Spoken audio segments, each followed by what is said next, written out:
2015 paper 1 question 6 is a financial maths question. Two different payment options in this question. Part 1 is the bank A offers a monthly interest rate of 0.35%. Find correctly three significant figures, the APR that is equivalent to this. Now 3.5%, 0.35%, let's multiply that by 12. 12 0.35s is 4.2. So compounding, it's going to be a little bit more than 4.2%. So if we had an interest rate of, let's say we had 6%, 1.06, and we wanted to get the monthly, we do it to the power of 1 over 12. That's to go from yearly to monthly. So to go from monthly to yearly, 1 point, now this is 0.35, that will be 1%. So we have to have our 0 after that. So 0, 0, and then my 35, so 0.35%. So we just raised this to the power of 12, and we should see then, when we type this into our calculator, what the answer is based on an approximation here without compounding. So my calculator gives me 1.042818, 042818. So you can see we were at 4.2, so you can see here, this is the 4%, 4.2818%, and three significant figures, 4.28%.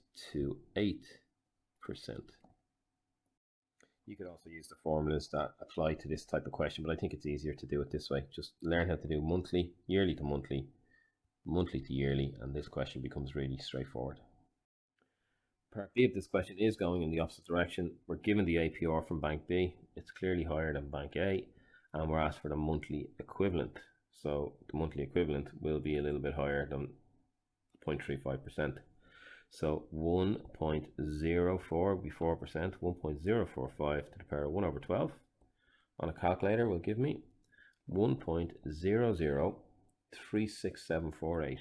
36748.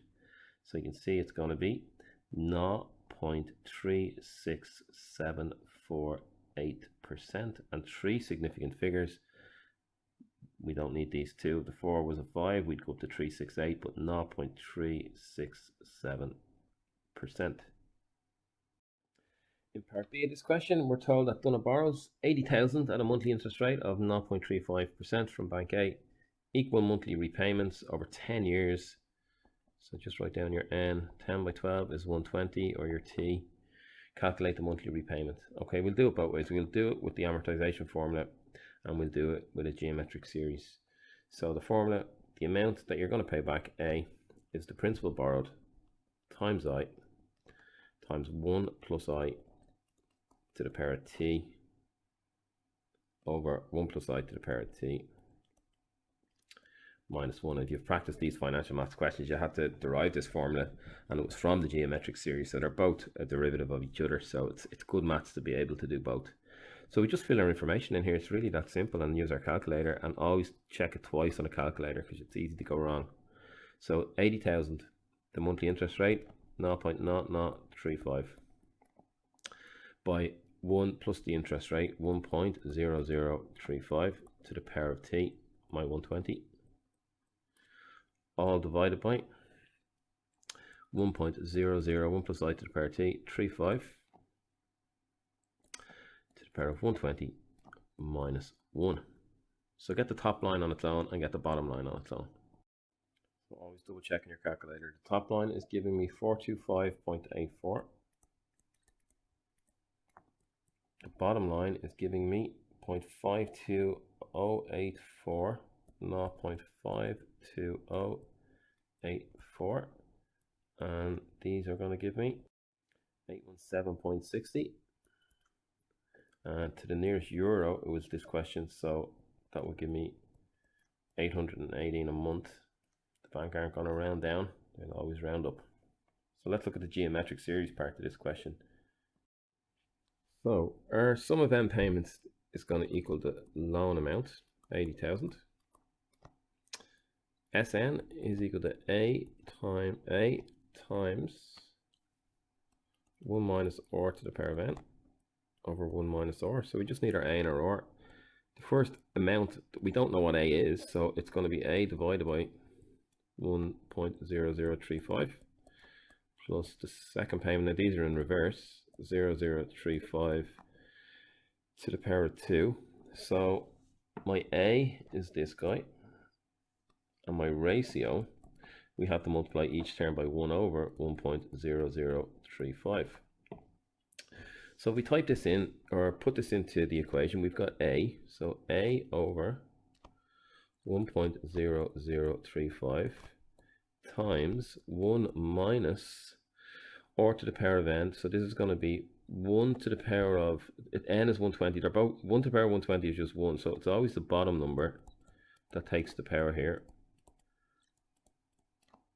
So that would be the same as 1 over 1.0035 all to the power of 120.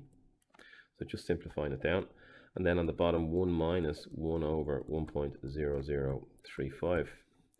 So if you type just the bracket into your calculator first and see what you get, and we'll tidy this up in stages.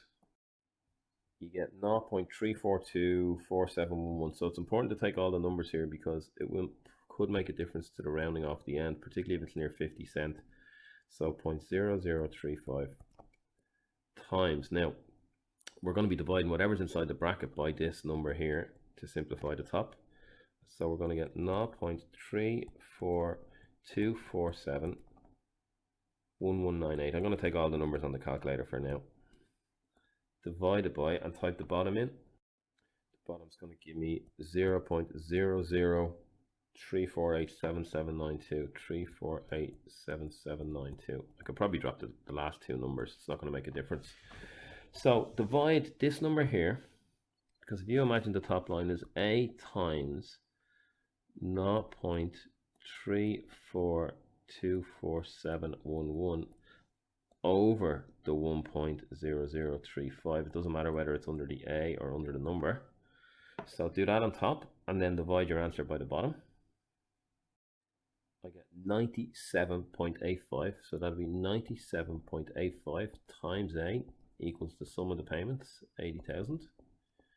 And dividing 80,000 by 97.85, I get 81757. And normally these questions are quite close to that middle number to stop you rounding off too early. So this again will give me A to be €818. So practice both of these ways to do these financial maths questions.